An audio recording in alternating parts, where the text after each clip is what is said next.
రాష్ట్రం ఈ విషయం కూడా మీరు గుర్తుపెట్టుకోవాలి. అందుకే మొట్టమొదటిసారిగా అమరావతిలో వెంకటేశ్వర స్వామి దేవాలయాన్ని కూడా నిర్మాణానికి చేపట్టి తిరుపతి తర్వాత అంత పెద్ద ప్రాముఖ్యత ఉన్న దేవాలయం అమరావతిలో ఉండాలనేది నా ప్రగాఢమైన ఆకాంక్ష. మిగిలిన దేవాలయాలు చర్చిలు కానీ మసీదులు కానీ అవన్నీ వస్తాయి. ఆ యాంగిల్ నేను ఎవ్రీడే మీరు అపార్థం చేసుకోకపోతే మీరందరూ ఆశ్చర్యపోకపోతే నేను ఒకటే కోరుకుంటా,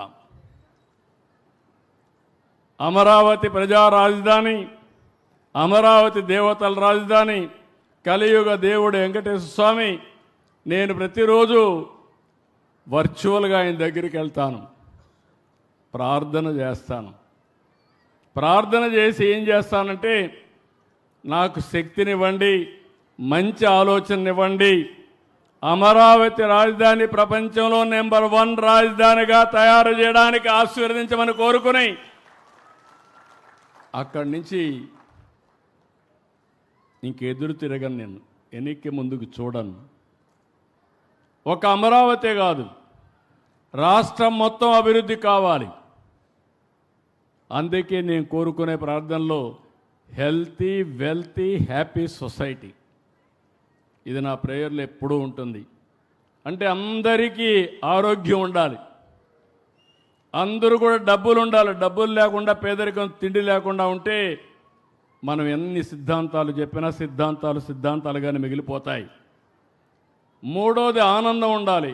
ఆనందం లేని లైఫ్ వృధా. అందుకే నేనున్నా, మా వాళ్ళు ఆ పక్కన వస్తూ ఉంటే ఆ పక్క ఈ పక్క బ్రిడ్జికి గోడలు కట్టారు.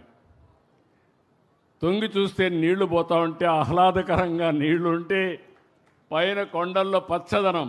ఈ పచ్చదనం ఎక్కడా ఉండదు, అది కూడా గుర్తుపెట్టుకోవాలి. ప్రత్యేకమైన పచ్చదనం ఉండే ఏకైక ప్రదేశం మన అమరావతిని. అలాంటి పచ్చదనానికి ఎందుకు ఈ మాట వాడుతున్నానంటే, వేరే ప్రాంతాలు ఇంత ఇది రాదు. భూమి సారవంతంగా కావచ్చు, ఏదైనా కావచ్చు. మేము ఎన్నికల్లో ఒక మాట చెప్పాం, నేను మా మిత్రుడు పవన్ కళ్యాణ్ గారు ఒక మాట చెప్పాం,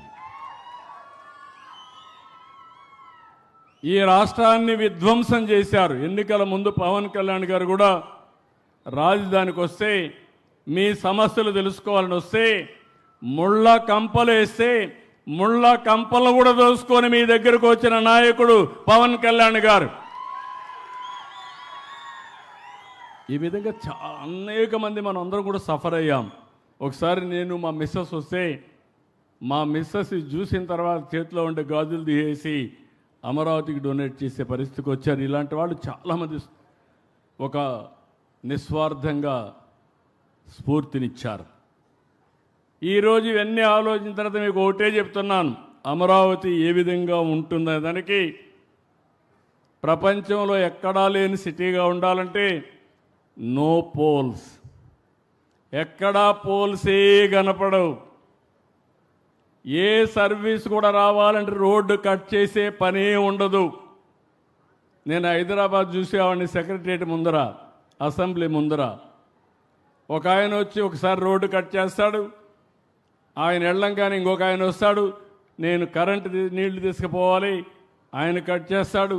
ఇంకొక ఆయన వస్తాడు, మురుగు వస్తూ ఉంది, పైపు లీక్ అయిపోయింది, మళ్ళీ రిపేర్ చేయాలి, ఇంకొక ఆయన కట్ చేస్తాడు. నేను ఎన్ని చెప్పినా కూడా హైదరాబాద్లో, సైబరాబాద్లో కూడా ఇలాంటి స్ట్రైట్ రోడ్స్ రాలా. నేను ఆ రోజు చెప్పాను, ఇక్కడ ప్రత్యక్ష సాక్షి ఒకరే ఉన్నారు, లక్ష్మీపార్ సార్ది ఒకటే ఉంది నాతో. ఆ రోజు ఆవిడ ఆ రోజు అర్బన్ డెవలప్మెంట్ అథారిటీ చైర్మన్గా, ఎండీగా ఉంటే, నేను ఒకరోజు రమ్మని